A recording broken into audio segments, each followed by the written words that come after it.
This is your CEO assessment tip. Today we're talking about, can your CEO manage a team? And in particular, we're looking at succession planning.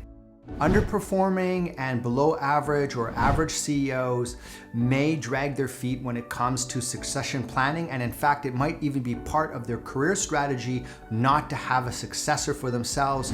It may be increasing their longevity not to have one. However, the top 1% of CEOs know that their personal growth rate, their professional growth rate, is directly linked to the speed at which they can develop new leaders within the organization. So if you want to grow your business by 100%, you have to grow your leadership by 100%.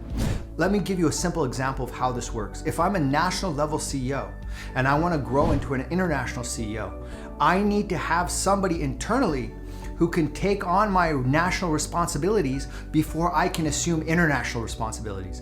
If I'm an international CEO and I want to assume global responsibilities, I need a candidate internally who can take over my international role. And so my ability to move up actually is dependent on my ability to replace myself.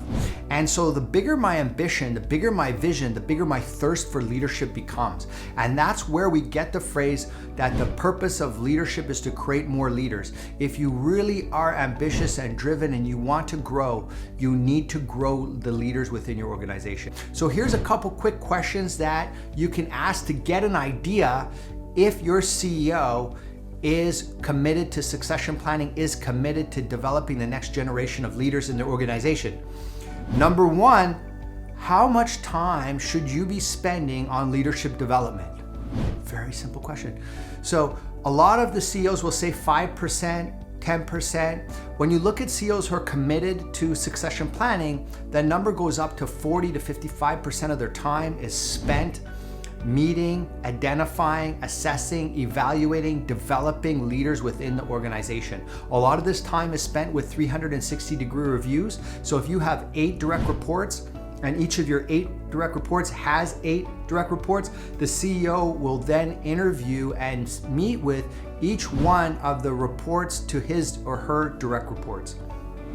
That creates, that's about 2-3 weeks of interviews that they need to do at least twice a year, that they would be doing that at a minimum. And then from there, creating development plans for their direct reports in terms of what gaps do they need or what capabilities do they need to develop in order to be ready to be a proper successor, in order to lead the organization to where we need to go. Another question I like to ask as it relates to succession planning is, please discuss the following statement.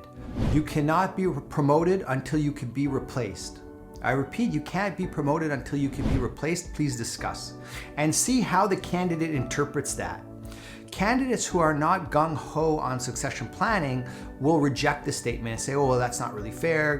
People need to be promoted when they're ready, And other candidates who understand how their personal growth and professional growth works will know that they need to develop the bench strength underneath themselves in order that's how they're going to grow and that's how they're going to stand up.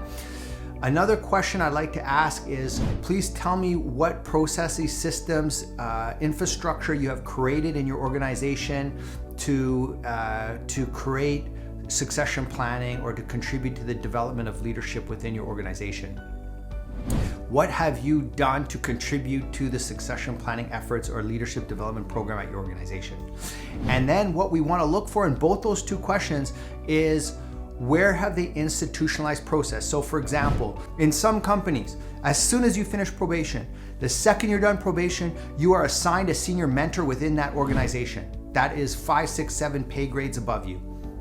That's institutionalized. It doesn't matter who the CEO is or what is happening, that process takes place and starts to develop. It's a leadership development process that takes place independently of whatever else is going on. The next example is when someone goes on vacation. Somebody goes on vacation, the person who's earmarked to be successor for that role takes the position and is acting and gets some exposure into the business. A third example is one of our clients takes a group of 5 or 6 people within their company and allows them to sit in as an observer at the board level to get a bird's eye view of what's happening in the business and start to get more exposure to the senior leaders in the business. That is a great idea, which costs absolutely nothing for the business to do and really increases engagement. So those are 3 simple ideas I just showed you where CEOs can institutionalize succession planning into the business.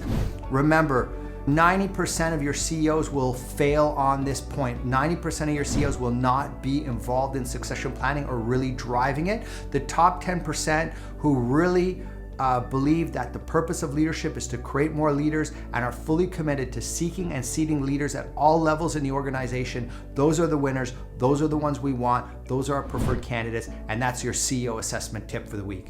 Those are a few questions you can use to catch a CEO off balance. If you like those, you could pick up our book, CEO Assessment and Selection, which has over 400 questions that you can use in your CEO interviews.